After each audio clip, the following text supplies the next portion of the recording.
This is absolutely unforgivable. Paul Heyman, the so-called wise man, the man who has spent years preaching about loyalty, family, and the importance of standing by your clients through thick and thin, just committed the most disgusting, most calculated, and most hypocritical betrayal in WWE history by turning his back on Seth Rollins and reuniting with Brock Lesnar at Crown Jewel 2025. And what makes this infinitely worse is that Heyman didn't just abandon Seth, he actively sabotaged him, he destroyed him, and he handed Seth's career over to the Beast incarnate like a sacrificial lamb on a silver platter.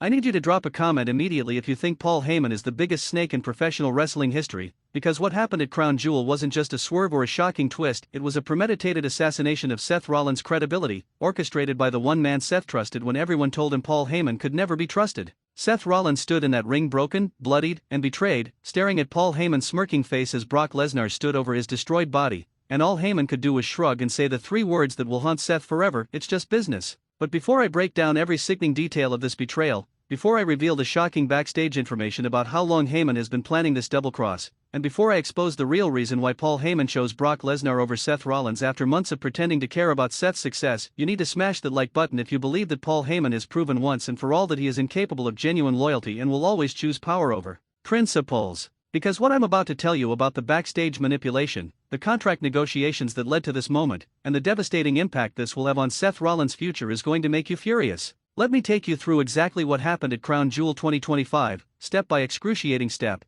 because the full context makes this betrayal even more painful than the moment itself. Seth Rollins was scheduled to face Brock Lesnar in what was being billed as a career-defining match, Seth's opportunity to finally prove that he could beat the Beast without any asterisks, without any controversy, just a straight-up victory that would cement his legacy. Paul Heyman had been in Seth's corner for the past 3 months, ever since a storyline developed where Heyman approached Seth claiming he wanted to help the Visionary reach his full potential. Heyman argued that Seth had all the talent in the world but had been held back by inconsistent booking and a lack of strategic guidance. Heyman promised that with his counsel, Seth could become the undisputed face of WWE, the man who finally conquered every challenge including Brock Lesnar. Seth was hesitant at first, and rightfully so. Everyone knows Paul Heyman's history. This is a man who has turned on clients, manipulated situations for his own benefit, and always seems to end up on the winning side regardless of who gets hurt in the process. But Heyman was persistent and convincing, painting a picture of what Seth's career could be with proper guidance, and eventually Seth made the fatal mistake of trusting Paul Heyman. For 3 months, Heyman was the perfect advocate.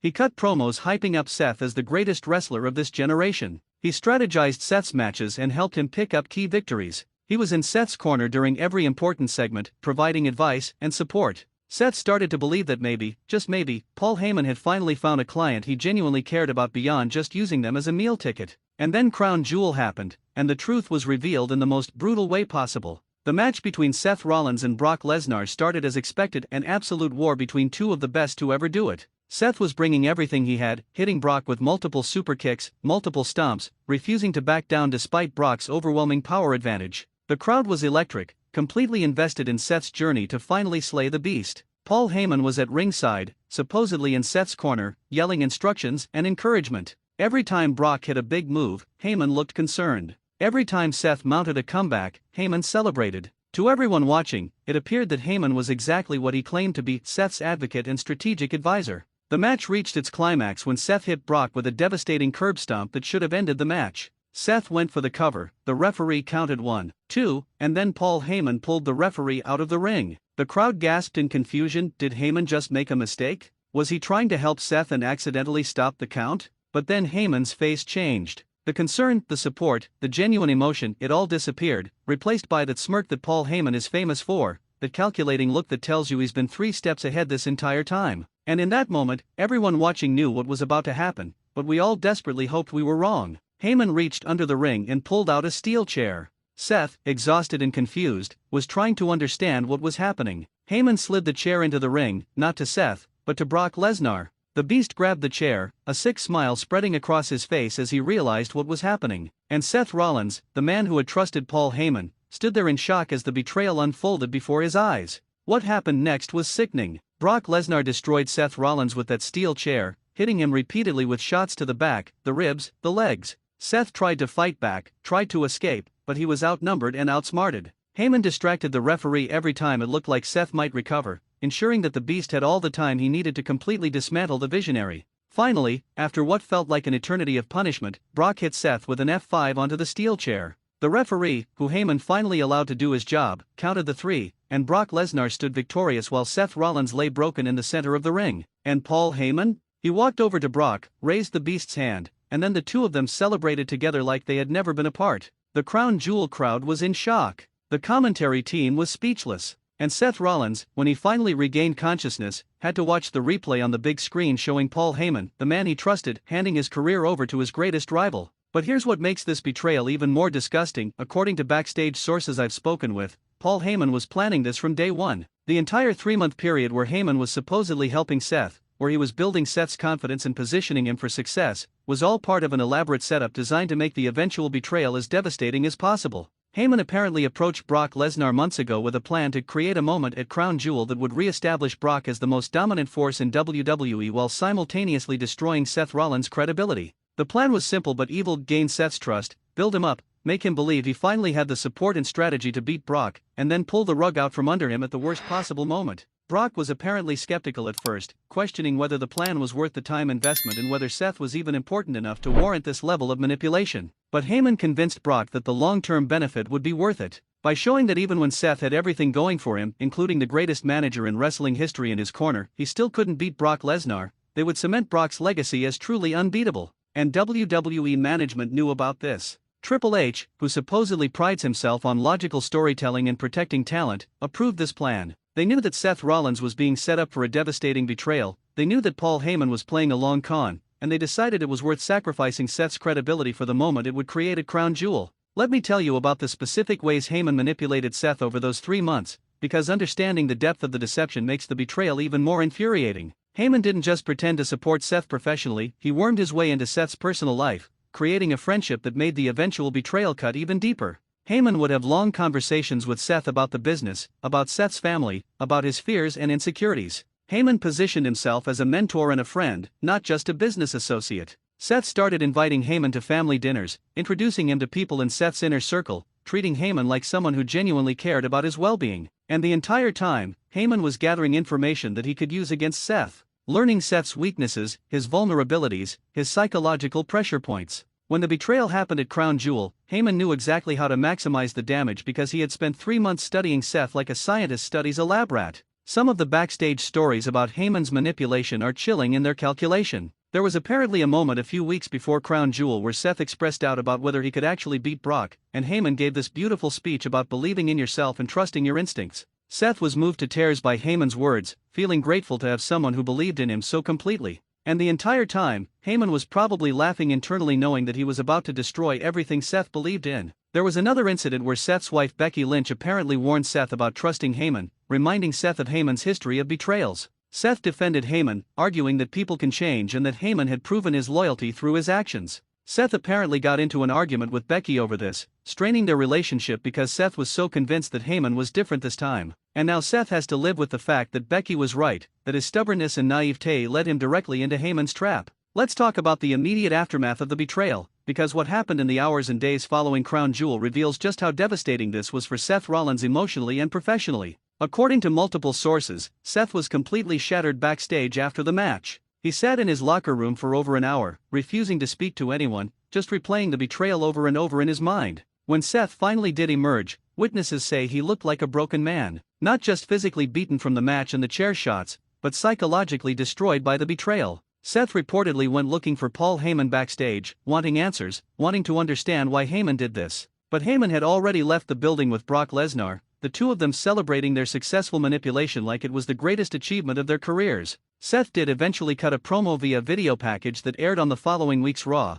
and it was heartbreaking to watch. Seth talked about how he believed in Paul Heyman, how he trusted someone who everyone told him couldn't be trusted, and how that faith was rewarded with the most painful betrayal of his career. Seth's voice was cracking with emotion, and you could see genuine hurt in his eyes as he processed what had happened to him. But here's what's even more painful: Seth didn't just lose because of Heyman's betrayal. He lost his confidence. Seth has been one of WWE's most arrogant and self-assured performers for years, always believing he's the best and carrying himself like a champion regardless of circumstances. But the Heyman betrayal broke something fundamental in Seth's psyche. He started questioning his own judgment, wondering how he could have been so stupid as to trust Paul Heyman when everyone warned him not to. The wrestling community's reaction to this betrayal has been intense and divided in ways I haven't seen in years. Some fans are praising this as brilliant long-term storytelling, arguing that Heyman's betrayal creates incredible dramatic tension and sets up compelling storylines for the future. These fans point out that wrestling is supposed to make you feel emotions, and if you're angry about the betrayal, that means the storytelling worked. But other fans, and I count myself in this group, are furious with WWE for this booking decision.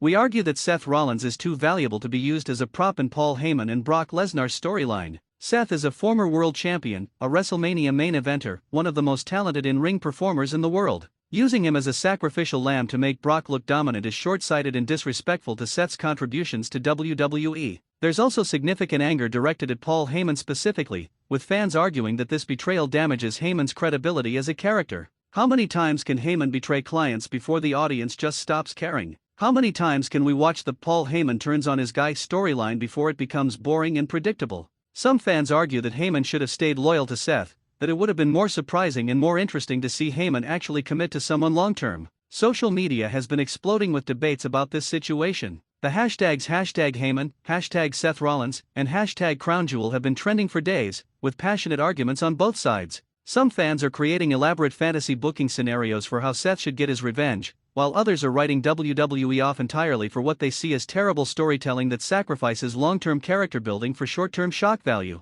Let me address something that I've seen frequently in the comments and on social media, people defending Paul Heyman by saying it's his character, he's supposed to be untrustworthy. And yes, that's true to an extent. Paul Heyman's character has always been that of a manipulative manager who serves his own interests first, but there's a difference between a character being consistently untrustworthy and that character's betrayals becoming so predictable that they lose all impact. Think about Paul Heyman's history. He managed Brock Lesnar for years. He turned on CM Punk. He worked with Roman Reigns until that relationship eventually ended. He's aligned with and abandoned multiple clients throughout his career. At what point does that shocking betrayal just become Paul Heyman doing what Paul Heyman always does? Where's the surprise? Where's the genuine dramatic tension when everyone expects the betrayal from the moment Heyman aligns with someone new? The only reason this particular betrayal worked as well as it did is because WWE spent 3 months convincing us that maybe, just maybe, Heyman had finally found a client he genuinely cared about in Seth Rollins. They showed us moments of what appeared to be genuine friendship and respect. They made us believe that perhaps Heyman's character had evolved. And then they pulled it all away in the most painful way possible, revealing that no, actually, Heyman will never change, he will always be a snake, and anyone who trusts him is a fool. But is that good storytelling? Is it compelling to have a character who never grows, who never evolves, who simply repeats the same pattern over and over? Or is it lazy writing that takes the path of least resistance because WWE knows that Heyman betrayals always generate buzz even if they don't actually advance anyone's character in meaningful ways? Now let's talk about Brock Lesnar's role in this situation, because the Beast's motivations and involvement are crucial to understanding the full picture. Brock has been relatively quiet since his return to WWE, not cutting many promos, not being heavily featured in storylines. There was concern among fans and even within WWE that Brock might be losing his mystique, that his sporadic appearances weren't generating the same level of interest they once did. The reunion with Paul Heyman was clearly designed to address that concern. By bringing Heyman back as Brock's advocate, WWE is returning to a formula that worked incredibly well for years. The combination of Brock's physical dominance and Heyman's verbal brilliance made Brock one of the most compelling acts in WWE history.